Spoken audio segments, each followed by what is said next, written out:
Everybody, it is Sunday morning and it is time for my March recap for my quest to get a free Michael Jordan rookie card. So this is my prop I always use just because it's so awesome. My buddy gave it to me earlier this year, and that's what started me on this quest that I want a real one, not a reproduction. And there's a few different ways I'm doing it to put together some money where I'm actually not taking any money away from the family. And my goal is to get a graded one. I want it graded because I'm not good enough at spotting the fakes and try to do it on the free. So here is how I'm doing. First, I'm going to recap how things are looking in the market. The market is changing a little bit. So looking at sales in March and seeing what's interesting about that. Comparing PSA to BGS was pretty interesting. Beckett is usually lower than PSA, but some interesting ones where my goal was like, can I do $2,000 this year? Can I at least get a PSA 1? Here's some PSA 1s that sold this year. On March 19th, there was one that sold for $1,322, but it had some paper loss. So I thought that was kind of high. I've seen authentics go for less than that. That paper loss really got me. Also on 319, PSA 1 sold for $1,444 without the paper loss. So it'd definitely be worth another, $120 to get one with that looks better. On 318, a PSA 1 sold for $1,926. I thought that was a really big difference. I'd really have to spend some time looking at the cards and seeing, maybe there's some edge or corners or some color difference. I couldn't really tell with these pictures. I would definitely want to open them up and zoom in and see why there's such a big difference, because that's a $500 jump for the same grade 1 day apart. So I thought that was interesting. I also thought it was interesting that clearly it looks like somebody is selling off their MJ collection. So I thought that was worth noting. So the PSA 1, the highest value one, sold on 318 for the 1926. But if I look at BGS, there was a 2 that sold for $1,550 and a 3.5 that sold for $2,250. So I don't know. I mean, I just with some of these grades, I don't know that it really matters if it's PSA or BGS. It's just a slab and a label. I don't see a big difference in the actual card. Switching back to PSA, on 328, a 3 sold for $3,000. So the exact same day that 3.5 BGS sold for $2,250. So a slightly higher grade plus $750 less. I don't know. I think I'm in this range though. I think my goal is to get one at the very end of the year. I think I might be able to get a 3-ish range. Let's see. We'll see how we do.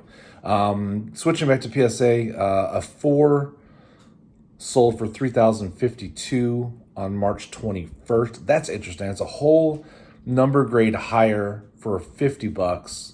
I don't know. On 323, a 5 sold for $3,700. On 329, a 6 sold for $4,000. And then on 322, a PSA 7 sold for $5,200. 8 days later, on 330, a BGS 7 sold for $3,506.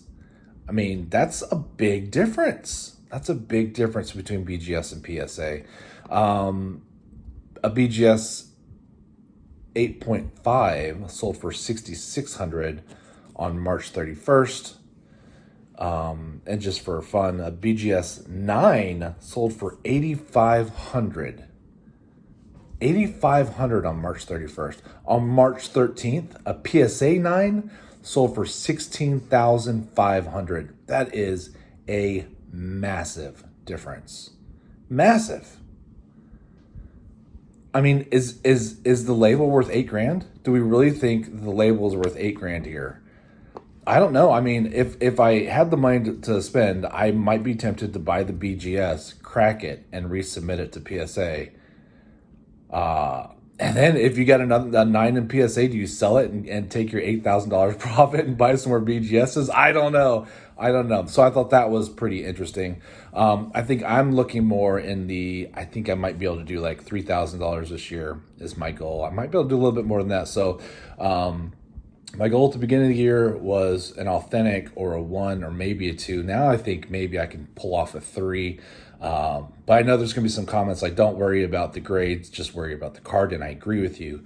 Color, edges and corners, that's kind of what I'm looking at. So I won't be... I don't know. I'm not going to be as much of a stickler for off-center, I think. I don't think that's going to bother me. I think the edges and corners will bother me more than a card being OC. But let's talk about how I'm doing through the end of March. So far, I think I've done pretty well. $1,279.36. And you're like, whoa, Justin, how did you do that? So I sold stuff on eBay, $742 on eBay. ShopKick, I got $10 back for PayPal. The Microsoft cashback is where I scan my receipts from the grocery stores, and then you can get PayPal from that. It's only 62 cents, but I'm stacking pennies, so that's not a problem. Swag Bucks, $150 in PayPal, and that's mostly from playing games and through cashback options. So we do shopping online, like through Sam's and just general stuff like buying presents and stuff for the house. We'll go to Swag Bucks and we'll link through Swag Bucks to wherever we're shopping. And it works pretty much, it seems like it works everywhere for us except for Target and Amazon. So if I buy anywhere else, if I'm buying on eBay, I will link through Swag Bucks to go to eBay. And they will give you a percentage back, usually between 1 and, depending on the season, it can be like during springtime at like Lowe's and Home Depot when they're really fighting for customers.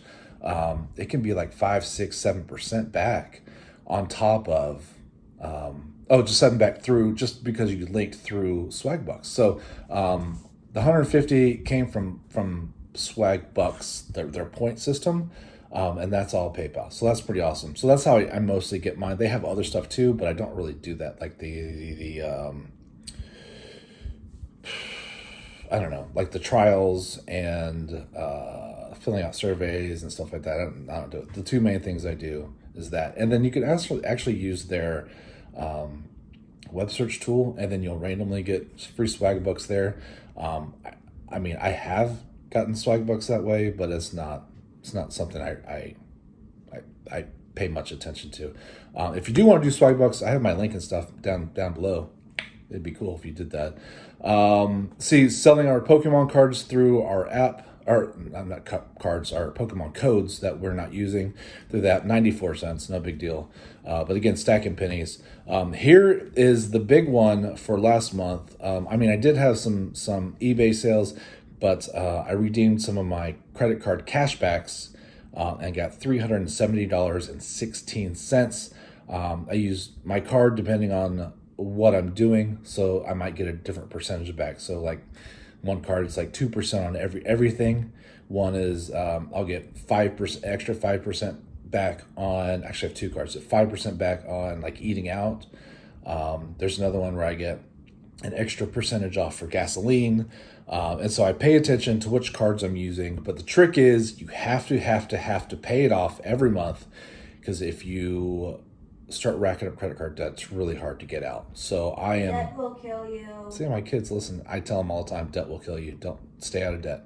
So that's my deal. So although I'm using it because I'm paying it off every month, I basically use my credit cards like I would use my debit card. And every payday I go in and I pay off all my credit cards. So that's what works for me. If you know that you are going to have a hard time paying that off every month, please don't do it. So that's worked for me. So an extra $370 there. And then I put all of my Michael Jordan money into an interest-bearing savings account specifically for it.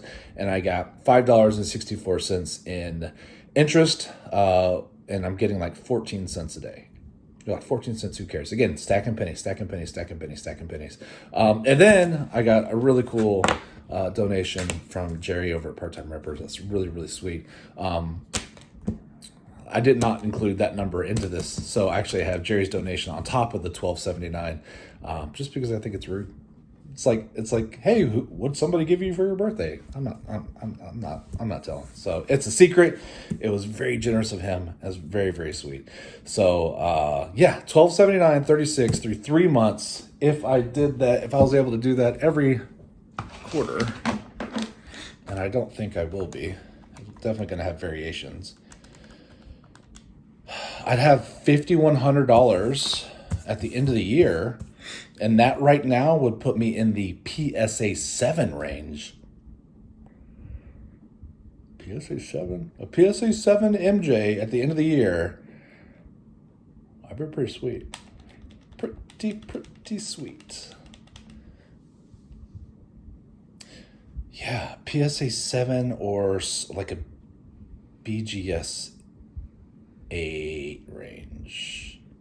7.5, 8. I don't know. That's interesting. The difference between a 7 and an 8.5 in BGS was a big jump in sales last month. So I don't know. Hey buddy, what should we do as our big What should we do as what? as our big goal next year? Next year? Yeah. Can I pick a goal? I've never done a goal. Yeah, you can pick a goal. Are we on? Okay. I'm putting you on the spot. We've been talking about it for a long time, but a Carrie Fisher autograph.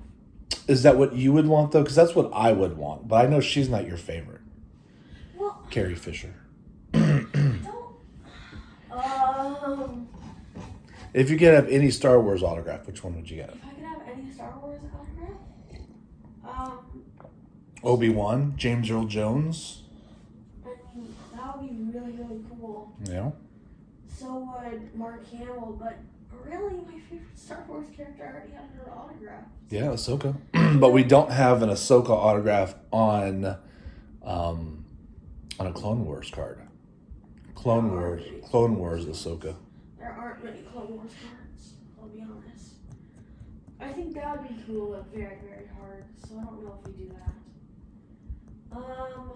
You want to think about it? Yeah, I'm sorry. It's okay. We have lots of time. I have to get through this one first. Okie dokie. Well, hey everybody, thanks. That's how we are doing so far. It's been super fun. If you have any recommendations for what our goal for next year should be, I mean, Carrie Fisher would be mine. I think that would be an awesome autograph to have in our Star Wars collection. Yeah. All right. I'll talk to you later. Bye.